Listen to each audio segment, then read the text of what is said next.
ඉතින් අද කාලේ මට නිතරම අහන්න වෙන ප්‍රශ්නයක් තමයි මචං software engineering internship opportunity එකක් නැද්ද කියන ප්‍රශ්නේ.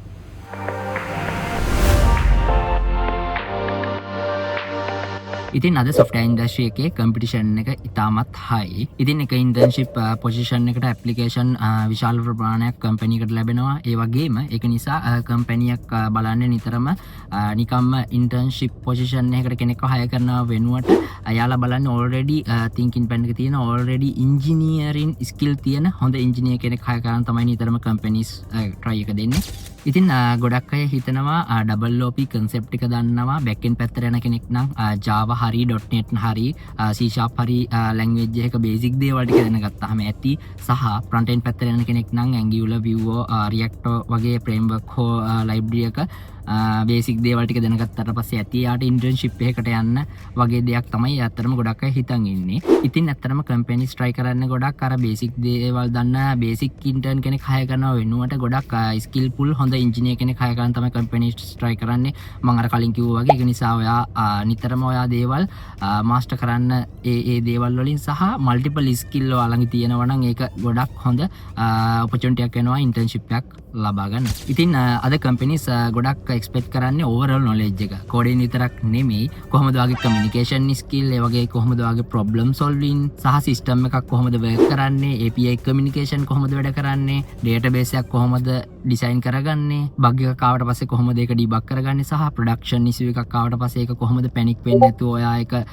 thinking pen එක වගේ thinking pen සහ problem solving use කරලා ඒක identify කරගෙන ඒකට solution එකක් ලබා දෙන්නේ වගේ දේවල් තමයි companies දැන් නිතරම ගොඩක්ම බලන්නේ අර කෝඩින් එක ලියනවා වෙනුවට අර ඔයාගේ තියෙන ස්කිල් සෙට් එක තමයි අත්‍තරම ගොඩක්ම කම්පැනිස් මේ වෙලාවේ ගොඩක් ටාගට් කරන්නේ. ඉතින් දැන් ගොඩක් අය AI use කරනවා. AI use කරන නිසා ඔයාට කෝඩින් කියන දේ අත්‍තරම ගොඩක් ලේසි වෙලා තියෙනවා. හැබැයි මෙතන තියෙන ප්‍රශ්නේ තමයි AI එකට ඔයාගේ thinking pattern එක, ඒ කියන්නේ ඔයා think කරන්න ඕන දේවල් සහ problem solve කරන්න ඕන දේවල් AI එකට බාර දුන්නාට පස්සේ ඔයා ළඟ ඉන්න අර thinking හොඳ creative thinking තියෙන හොඳ creative problem solve කරන කෙනාව ඇත්තරම දන්නේම නැතුව නැති වෙලා යනවා. එතකොට ඔයා AI එකට ඇඩික්ට් වෙනවා ඒ thinking pen එක සහ problem solving කියන දේවල් වලටත්. එතනදී ඔයාට පොඩි ප්‍රශ්නයක් එනවා කම්පැනි එක hire කරද්දී කම්පැනි එකත් මෙන්න මේ දේවලුත් ඔයාගේ ටච් කරනවා. ඔයාට හොඳ thinking pen එකක් තියෙනවද සහ ඔයාට හොඳ problem solving skill එකක් තියෙනවද කියන එක. ඉතින් internship එකක් හොයන ආට මට දෙන්න තියෙන advice එක තමයි ඔයා එක programming language එකකට කොටු වෙන්න එපා. language කිහිපයක් ඉගෙන ගන්න සහ ඒ කියන්නේ ඔයා ඉගෙන ගන්න දේ ඔයා master කරන්න. example එකකට ඔයා Java ඉගෙන ගන්නවා නම් Java master කරන්න. අන්න ඒ විදිහට ඔයා යන path එක අනුව ඔයා මේ දේවල් master කරන්න සහ ඒකේ තියෙන advanced දේවල් පුළුවන් තරම් ප්‍රැක්ටිකලි දේවල් ඉගෙන ගන්න try කරන්න සහ රියල් වර්ල්ඩ් ඉන්ඩස්ට්‍රි එකත් එක්ක නිතරම ටච් එකේ ඉන්න. ඉතින් ඊට අමතරව ස්මෝල් ප්‍රොජෙක්ට් බිල්ඩ් කරන්න, ඊට අමතරව රියල් ප්‍රොබ්ලම් සොල්වින් වලට ඇටෙන්ඩ් වෙන්න, ඊට අමතරව වගේ GitHub ප්‍රොෆයිල් එක ස්ට්‍රොං තියාගන්න.